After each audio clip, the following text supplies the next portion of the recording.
উঠাकर ले जाते थे রাত দর রাত। যতক্ষণ তাদের মনটা না ভরবে ততক্ষণ তোমার রেহাই নেই। जब तक टीएमसी के इन गुंडों का मन नहीं भरता था तब तक इन औरतों को रिहा नहीं किया जाता था। नमस्कार दोस्तों, एक जगह है देश में, भारत में, नाम है संदेश खाली। इस संदेश खाली में जो महिलाओं के द्वारा जुबानी जो कहानी बताई गई हैं उनको सुनने के बाद आपकी रूह कांप जाएगी। आपको अपने कानों पर यकीन नहीं होगा कि जो वो सुन रहे हैं क्या वो सच है या किसी फिल्म की स्टोरी। उस स्टोरी को बताने से, उस असली घटना को बताने से पहले मैं आपको एक फ़िल्म की तरफ ले जाता हूं जो अभी जल्दी ही रिलीज़ हुई थी, सलार। सलार के एक फ़िल्म के दृश्य ने काफ़ी ज़्यादा पॉपुलैरिटी पाई थी, काफ़ी चर्चा हुई थी कि वहाँ पर एक पूरी एक जो दुनिया बनाई थी प्रशांत नील ने, उसमें एक जगह है जहाँ पे काफ़ी औरतें और बच्चियाँ रहती हैं और उसी इलाके में एक जो बड़ा आदमी है उसका लड़का पतंग उड़ाता है। पतंग फिर पेज लड़ाता है, जब वो कटती है और वो जिस घर पे गिरती है तो उस घर की बच्ची या औरतों को उसके सामने उसके गुंडे ले जा कर के पेश कर देते थे गलत चीज़ें करने के लिए। अपनी हवस जो मानसिकता है उसको पूरा करने के लिए फिर उसमें किस प्रकार से प्रभास जो हैं वो उनका उस विलेन का, उस गुंडे का वध करता है। लेकिन ये तो फिल्म की बात थी। उस फिल्म को अगर आपने देखा होगा और उस दृश्य को देखा होगा तो आपकी रूह कांप गई होगी कि ऐसा कैसे।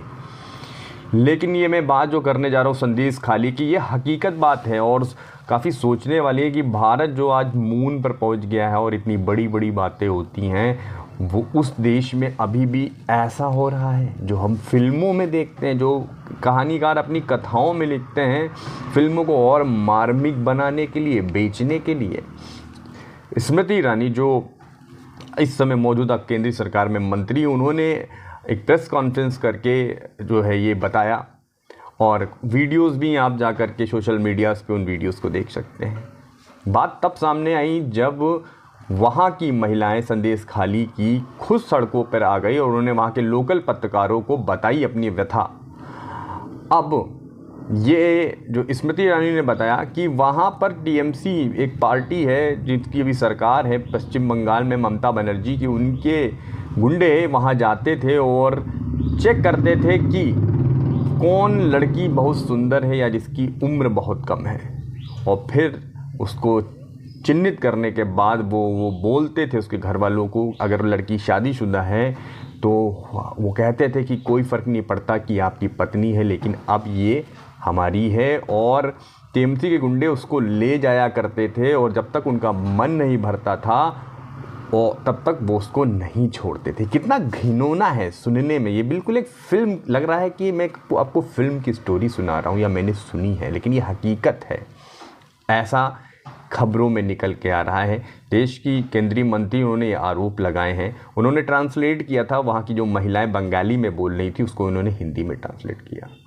जो महिला आयोग है वो भी वहाँ पे गई है, उन्होंने भी अपनी रिपोर्टें बताई हैं कि जो वहाँ पर महिलाओं के साथ में उनको धमकी दी गई है कि भविष्य उनके बच्चे हैं छोटे अगर, या उनके पति बिजनेस करते हैं तो उनको हानि पहुँचाई जाएगी अगर उन्होंने कुछ बोला। जब वहाँ पर ये टीम गई महिला आयोग की तो बताती है कि वहाँ की पुलिस ने उनको सपोर्ट भी नहीं दिया, उनको प्रोटेक्ट भी नहीं किया वहाँ तक जाने के लिए। 19 तारीख को रेखा शर्मा जो महिला आयोग की हैं मेंबर, वो वहाँ पर 19 तारीख को फिर से शायद दौरा करेंगी और चीज़ों को निकालेंगी। इसमें उन्होंने काफ़ी आरोप लगाए हैं महिलाओं के साथ सेक्सुअल हैरेसमेंट का या फिर मारपीट का या ज़मीन कब्जा करने का, काफ़ी आरोप लगाए हैं। बोला ये भी जाता है कि वहाँ पे महिलाओं को इतनी डरी हुई थी कि उनके रिकॉर्ड्स को भी, जो रिकॉर्ड किया गया था उसको भी डिलीट करना पड़ा।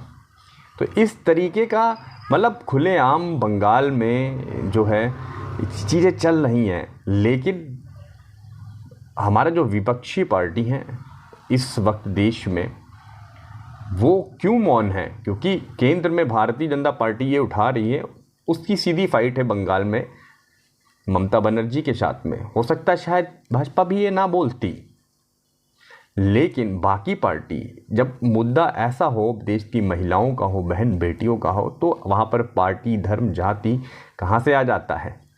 ऐसी किसी भी देश के किसी भी कोने में किसी भी महिला के साथ में, किसी भी धर्म जाति की महिला लड़की के साथ में ऐसी कोई घटना हो रही है तो वो बहुत ही शर्मसार करने वाली है, क्योंकि वो इन सब चीज़ों से उठकर मानवता को दिखाती है कि आप किस समाज में जी रहे हैं। मैं कुछ क्लिप्स इस वीडियो में लगाऊंगा, आप उसको देखें, आप सुने।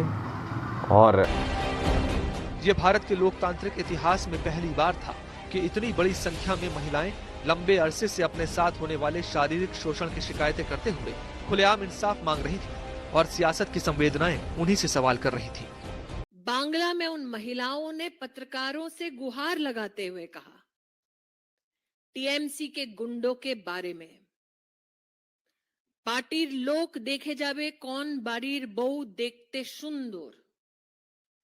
टीएमसी के लोग घर घर जाकर देखते थे किस घर की कौन सी बहू सुंदर है, के कौन बॉयशी, उम्र में कौन कम है। ये बंगाल की संदेशखाली की महिलाएं पत्रकारों से बांग्ला में कह रही थी कि उनके पतियों तुम्ही स्वामी होते पारो किंतु तुम्हार कोनो अधिकार नहीं।